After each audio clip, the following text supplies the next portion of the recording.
Channel ವೀಕ್ಷಕರಿಗೆ ನಮಸ್ಕಾರ. ವಿಜಯನಗರ ವಾರ್ತೆಗಳಿಗೆ ಸ್ವಾಗತ. ಮುಖ್ಯಾಂಶಗಳು.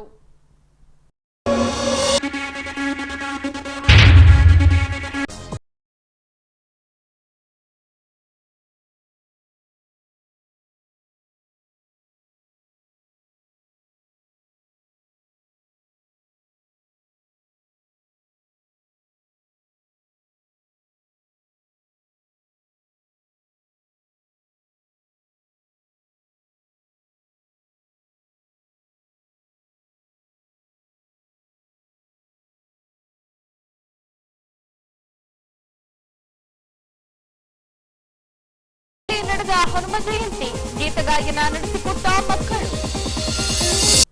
ಈಗ ವಾರ್ತೆಗಳ ವಿವರ. ದೇಶ ವಿದೇಶಗಳಲ್ಲಿ ಸಂಚರಿಸಿ ಶಾಂತಿ ಹಾಗೂ ಪ್ರೀತಿಯ ಸಂದೇಶ ಸಾರಿಕೊಂಡು ಬರುತ್ತಿದ್ದ ಏಸು ಪ್ರಭು ಜೆರುಸಲೇಂ ಪಟ್ಟಣ ಪ್ರವೇಶ ಮಾಡುತ್ತಿದ್ದಂತೆ ಅವರನ್ನ ಅಪಹರಿಸಿ ಹಿಂಸೆ ನೀಡಿ ಶಿಲುಬೆಗೆ ಏರಿಸಲು ಆದೇಶಿಸಲಾಗುತ್ತದೆ. ಇದಕ್ಕೂ ಮೊದಲು ಏಸು ಪ್ರಭುವಿಗೆ ದೈಹಿಕವಾಗಿ ಹಿಂಸಿಸಿ ಆಹಾರ ನೀರು ನೀಡದೆ ನಿತ್ರಾಣರನ್ನಾಗಿ ಮಾಡಿ ನಂತರ ಶಿಲುಬೆಗೆ ಏರಿಸಲಾಗುತ್ತದೆ. ಏಸು ಪ್ರಭು ಶಿಲುಬೆಗೆ ಏರಿದ ತನ್ನ ಕೊನೆ ಉಸಿರಿನಲ್ಲಿ ದೇವರೇ ಇವರನ್ನ ಕ್ಷಮಿಸು ಎಂದು ನುಡಿದು ಪ್ರಾಣ ಬಿಡುತ್ತಾನೆ. ಆಗ ಏಸು ಪ್ರಭುವಿಗೆ ಹಿಂಸೆ ನೀಡಿದ ರೋಮನ್ ಸೈನಿಕರಿಗೆ ಏಸು ನಿಜವಾಗಿಯೂ ಅದ್ಭುತ ಪುರುಷನೆಂದು ಗೊತ್ತಾಗುತ್ತದೆ. ಹಾಗಾಗಿ ಪ್ರತಿ ವರ್ಷದಂತೆ ನಗರದ ಹೃದಯ ಭಾಗದ ಚರ್ಚ್ನಲ್ಲಿ ಶುಭ ಶುಕ್ರವಾರ ನಡೆಸಿ ಏಸು ಪ್ರಭುವನ್ನ ಸ್ಮರಿಸಲಾಗುತ್ತದೆ.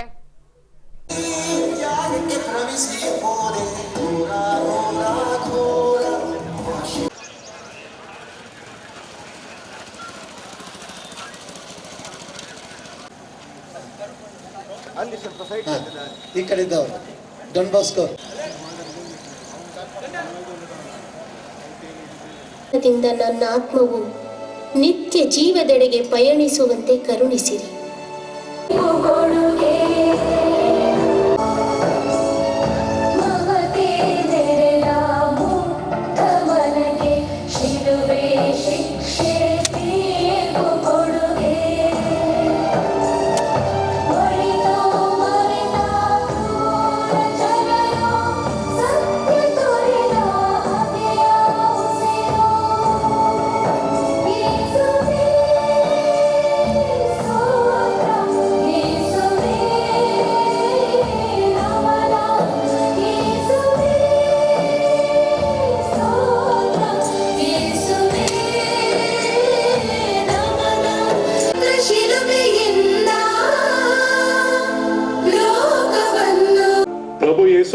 ಕಲ್ಲಿನ ಕಂಬಕ್ಕೆ ಕಟ್ಟಿ ಚಾಟಿಗಳಿಂದ ಹೊಡೆದು ತಲೆಗೆ ಮುಳ್ಳಿನ ಕಿರೀಟವನ್ನು ತೊಡಿಸಿ ಪಶ್ಚಾತ್ತಾಪ ಪಡುತ್ತೇನೆ.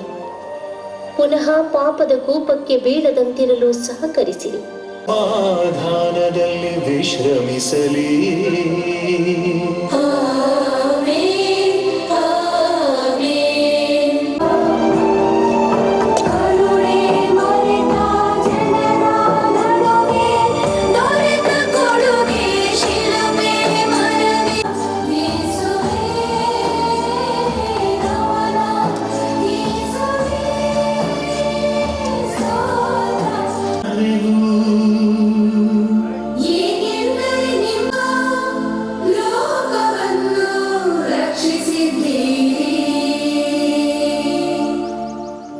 ಪ್ರಭು ಯೇಸು ಭಾರವಾದ ಶಿಲುಬೆಯನ್ನು ಹೊತ್ತು ಕಲ್ವಾರಿ ಗಿರಿಯನ್ನು ತಲುಪಿ ನಮ್ಮೆಲ್ಲರನ್ನು ಪಿತ ದೇವರಿಗೆ ಸಮರ್ಪಿಸಿ ತಮ್ಮ ಪೂಜ್ಯ ಪ್ರಾಣವನ್ನೇ ತೆತ್ತ ಸತ್ಯದ ಕುರಿತು ಧ್ಯಾನಿಸೋಣ.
ಪ್ರಭು ಯೇಸುವಿನ ಕಲ್ವಾರಿ ಪಯಣದಲ್ಲಿ ವಾತ್ಸಲ್ಯ ತುಂಬಿದ ತಾಯಿ, ವೇದನೆಯಿಂದಿರುವ ಪುತ್ರನ ಭೇಟಿಯ ಕುರಿತು ಧ್ಯಾನ.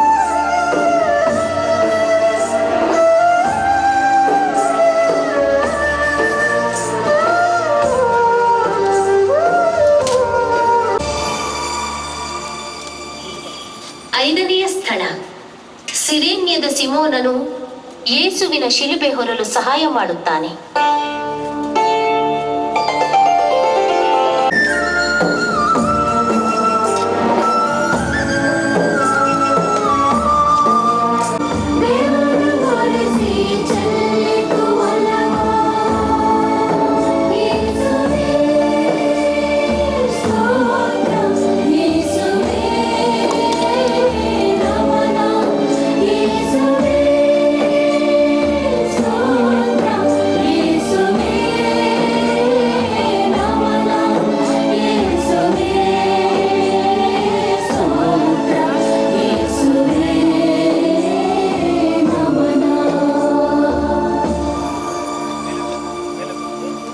ಆರನೆಯ ಸ್ಥಳ, ವೆರೋನಿಕಳು ಯೇಸುವಿನ ಪೂಜ್ಯ ಮುಖವನ್ನು ಒರೆಸುತ್ತಾಳೆ.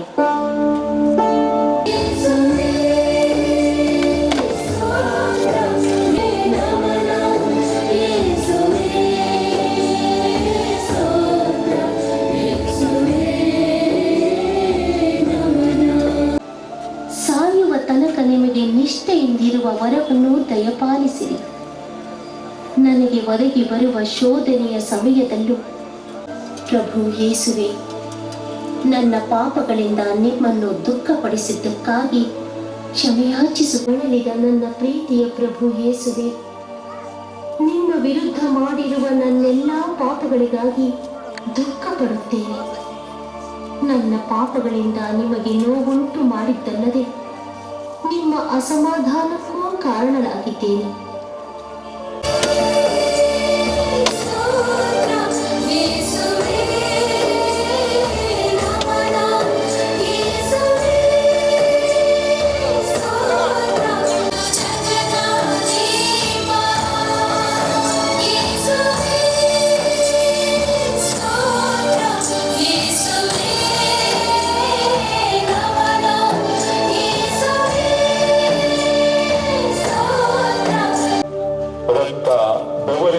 ಒದ್ದೆಯಾಗಿ ಮೈಗಂಟಿಕೊಂಡಿದ್ದ ಅಂಗಿಯನ್ನು ಕ್ರೂರ ಸೈನಿಕರು ದರ್ಪದಿಂದಲೇ ಕಳಚುತ್ತಾರೆ.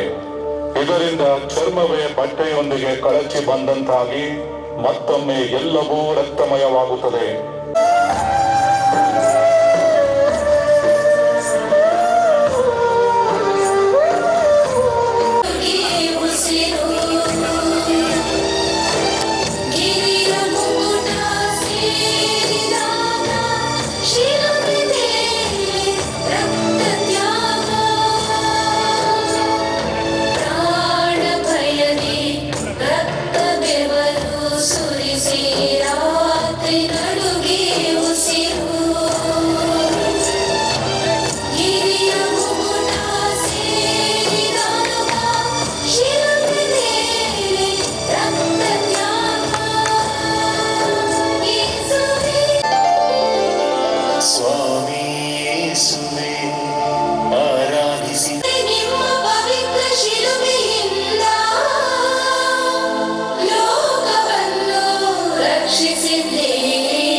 ಸರ್ವೇಶ್ವರನ ಕೃಪೆಯಿಂದ ಸಮಾಧಾನದಲ್ಲಿ ವಿಶ್ರಮಿಸಲಿ.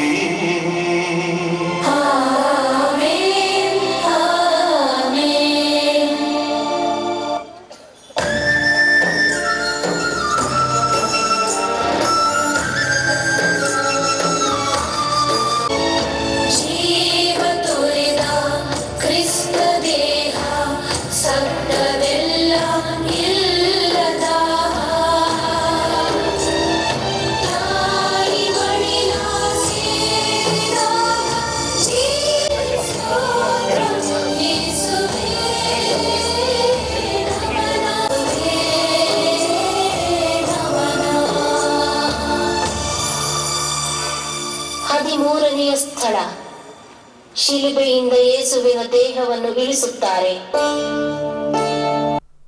ದಿನದಿಂದ ದಿನಕ್ಕೆ ಬಿಸಿಲಿನ ತಾಪಮಾನ ಹೆಚ್ಚಾಗತೊಡಗುತ್ತಿದೆ.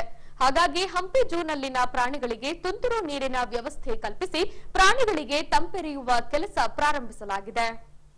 ಹೌದು, ಕಮಲಾಪುರದಿಂದ ಪಿಕೆಹಳ್ಳಿಗೆ ತೆರಳುವ ಮಾರ್ಗದಲ್ಲಿ ಬರುವ ಅಟಲ್ ಬಿಹಾರಿ ವಾಜಪೇಯಿ ಜಿಯಾಲಜಿಕಲ್ ಪಾರ್ಕ್ನಲ್ಲಿ ನೋಡುಗರ ವೀಕ್ಷಣೆಗೆ ಹಲವು ಪ್ರಾಣಿಗಳನ್ನ ಸಾಕಲಾಗುತ್ತಿದೆ. ಸಿಂಹ, ಹುಲಿ, ಚಿರತೆ, ಜಿಂಕೆ ಹೀಗೆ ಹಲವು ತೆರನಾದ ಪ್ರಾಣಿಗಳನ್ನ ಇಲ್ಲಿ ಸಾಕಲಾಗಿದೆ. ಬಿಸಿಲಿನ ತಾಪ ದಿನದಿಂದ ದಿನಕ್ಕೆ ಹೆಚ್ಚಾಗುತ್ತಿದೆ. ಇಲ್ಲಿನ ಪ್ರಾಣಿಗಳು ಬಿಸಿಲಿನ ತಾಪದಿಂದ ಬಳಲತೊಡಗಿದ್ದವು. ಈ ಅಂಶವನ್ನ ಗಮನಿಸಿರುವ ಹಂಪಿ ಝೂ ಅಧಿಕಾರಿಗಳು ಮೇಲಾಧಿಕಾರಿಗಳ ಪರವಾನಗಿ ಪಡೆದು ತುಂತುರು ಹನಿ ಕಲ್ಪಿಸಿ ಪ್ರಾಣಿಗಳಿಗೆ ತಂಪು ನೀಡುವ ವ್ಯವಸ್ಥೆ ಕಲ್ಪಿಸಿ ಪ್ರಾಣಿಗಳು ಬಿಸಿಲಿನ ತಾಪದಿಂದ ಬಳಲುವುದನ್ನ ತಪ್ಪಿಸಲಾಗಿದೆ.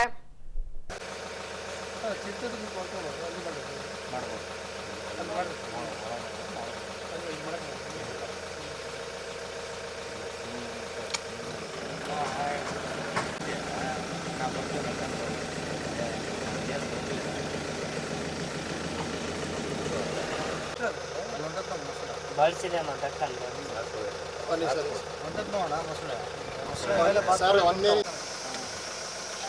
ಹಲೋ ಈ ಕಚ್ಚೆ ಅಲ್ಲೇ ಇಟ್ಟಿದ್ದೆ ಟೇಬಲ್. ಅದ್ರ ಜೊತೆಗೆ ನೋಡುತ್ತಿಟ್ಟಿದ್ದೆ.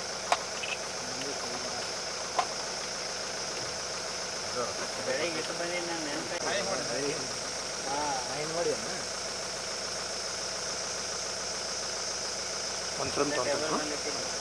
ಟೇಬಲ್ ಕಲರ್ ಇರೋದು.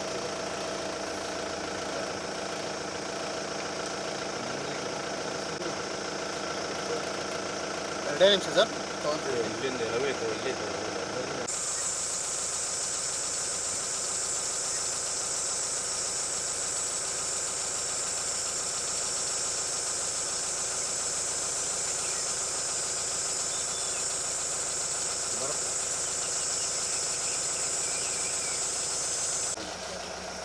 ನೀರು ಕೂಡ ಸಿಗುತ್ತೆ. ಒಂದು ನಿಮಿಷ ಕನ್ನಡ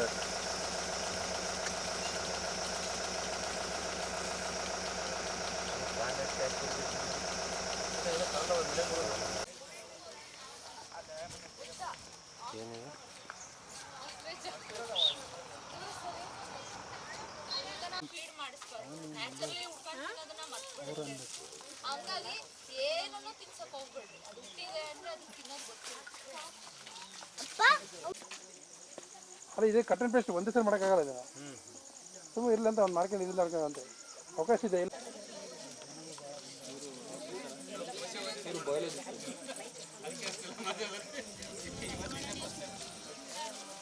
ಇಲ್ಲೇನ್ ನೋಡ್ತಿದ್ದೀರಲ್ಲ, ಇದೆಲ್ಲ ಬಬೂನ್ಸ್. ಓಕೆನಾ? ಸೊ ಬಬೂನ್ಸ್ ಏನಿದೆ, ಮೊನೆಟ್ ಮೊಕೈಕ್ ನೋಡಿದ್ರೆ ಅಲ್ವಾ, ಅಲ್ಲಿ ಮೊನೆಟ್ ಮೊಕೈಕು ಇದಕ್ಕೂ ಡಿಫರೆನ್ಸ್ ನೀವೇ ಹೇಳ್ಬೇಕಾಯ್ತಾ? ನೋಡಿ ಅಲ್ವಾ, ಮರಗಳು ಇರುತ್ತೆ ಅಲ್ವಾ. ಸೊ ಅಲ್ಲೇನ್ ನೋಡ್ತಿದ್ದೀರಾ ಅಲ್ವಾ, ಅದು ಫೀಮೇಲ್, ಇನ್ನೊಂದು ಮೇಲ್ ಇದೆ ಅಂಡ್ ಇನ್ನೊಂದು ಚಿಕ್ಕದು ಪುಟಾಣಿ ಆಫ್ ಸ್ಪ್ರಿಂಗ್ ಇದೆ.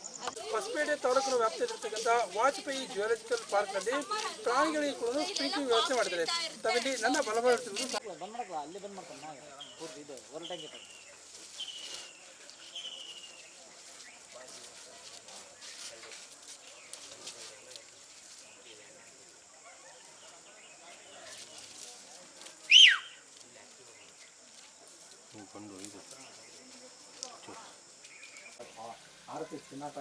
ಅದೇ ನೀರು ಒಂದೂವರೆ ಬಂದಿಲ್ಲ. ಹಿಂಗೆ ಹೊಡೆದ ಹೊರತು ಸಾಕರಂತೆ ನಾವು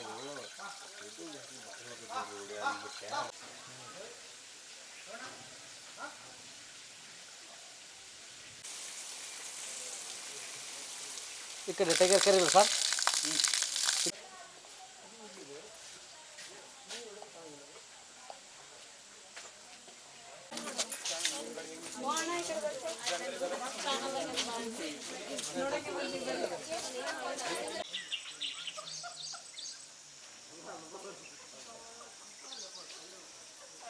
ಈಗ ಫೋಟೋ ಕ್ಲಿಕ್ ಸುದ್ದಿ. ಕಲ್ಯಾಣ ಪಥ ಯೋಜನೆಯ ಅಡಿಯಲ್ಲಿ ಗ್ರಾಮಾಂತರ ಪ್ರದೇಶಗಳಲ್ಲಿನ ರಸ್ತೆಗಳನ್ನ ಅಭಿವೃದ್ಧಿಪಡಿಸಲಾಗುತ್ತಿದೆ. ಈ ಭಾಗವಾಗಿ ಶಾಸಕ ಎಚ್.ಆರ್. ಗವಿಯಪ್ಪನವರು ಅಧಿಕಾರಿಗಳೊಂದಿಗೆ ಸ್ಥಳಕ್ಕೆ ಭೇಟಿ ನೀಡಿ ರಸ್ತೆಗಳ ಪ್ರಗತಿ ಪರಿಶೀಲಿಸಿದರು. ಇನ್ನು ಕಲ್ಯಾಣ ಪಥ ಯೋಜನೆಯ ಅಡಿಯಲ್ಲಿ ಗಾದಿಗನೂರಿನಿಂದ ವಡ್ಡು ಗ್ರಾಮದವರೆಗೆ, ಅದೇ ರೀತಿ ಗಾದಿಗನೂರಿನಿಂದ ತಾಳೂರು ಗ್ರಾಮಕ್ಕೆ ಸಂಪರ್ಕ ಕಲ್ಪಿಸುವ ರಸ್ತೆ ಕಾಮಗಾರಿಯನ್ನ ನಡೆಸಲಾಗುತ್ತಿದೆ.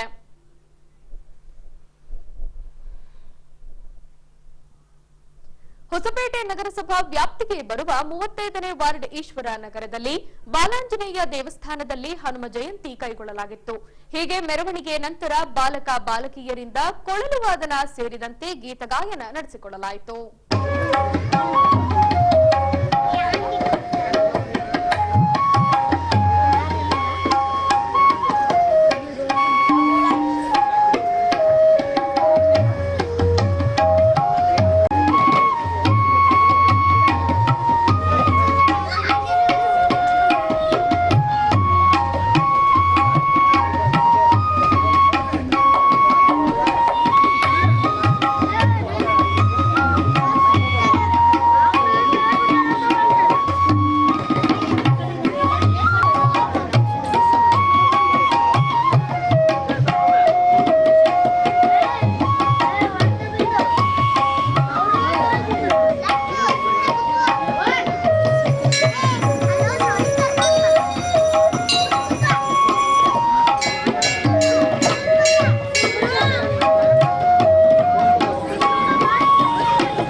ಈಗ ಪೊಲೀಸ್ ಪ್ರಕಟಣೆ. ಎಷ್ಟೇ ಹಳೆಯ ಬಂಗಾರವಿರ್ಲಿ, ಪಾಲಿಶ್ ಮಾಡಿದ ಮೇಲೆ ಹೊಸದೇ ರೀತಿಯಲ್ಲಿ ಕಾಣ್ತದೆ ತಾಯಿ, ನೋಡಿ.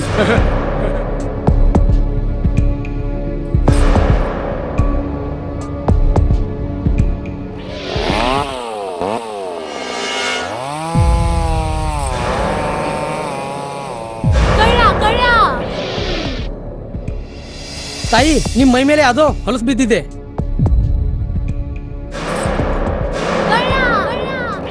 ಇಲ್ಲಿ ತಾಯಿ, ನಾನು ಪೊಲೀಸ್. ಅಲ್ಲಿ ಮುಂದೆ ದಾರಿಲಿ ದೊಡ್ಡ ಗಲಾಟೆ ಆಗಿದೆ, ಮತ್ ನೀವು ಇಷ್ಟೆಲ್ಲ ಒಡವೆ ಹಾಕೊಂಡು ತಿರುಗಾಡ್ತಾ ಇದ್ದೀರಾ. ಈ ಒಡವೆಗಳನ್ನ ಈ ವಸ್ತ್ರದಲ್ಲಿ ಕಟ್ಟಿ ಪರ್ಸ್ನಲ್ಲಿ ಇಡಿ. ಹಾಕಿ ಪರ್ಸ್ನಲ್ಲಿ ಇಡೋಣ. ಅಲ್ಲೇ ಮುಂದ್ಗಡೆ ಆಗಿದೆ. ಇದು ತಗೊಳ್ಳಿ ತಾಯಿ, ನಾನು ಬರ್ತೀನಿ. ಈ ಕಡೆಯಿಂದ ಹೋಗಿ.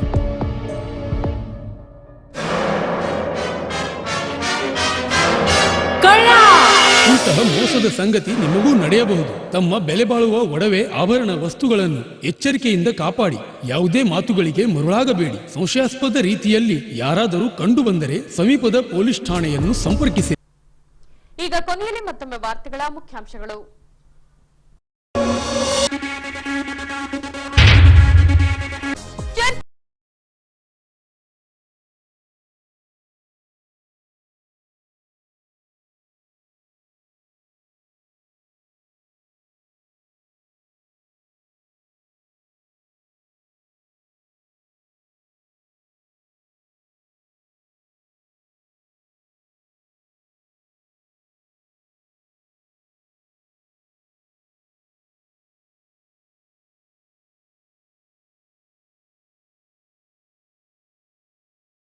ನಗರದಲ್ಲಿ ನಡೆದ ಹನುಮ ಜಯಂತಿ ಗೀತಗಾಯನ ನಡೆಸಿಕೊಟ್ಟ ಮಕ್ಕಳು. ಇಲ್ಲಿಗೆ ವಾರ್ತಾ ಪ್ರಸಾರ ಮುಕ್ತಾಯವಾಯಿತು. ದೈನಂದಿನ ಆಗುಹೋಗುಗಳ ಮಾಹಿತಿಗಾಗಿ ವೀಕ್ಷಿಸಿ ವಿಜಯನಗರ ಸುದ್ದಿವಾಹಿನಿ. ನಾನು ತೇಜಸ್ವಿನಿ ಪಿ ಪಾಟೀಲ್. ನಮಸ್ಕಾರ.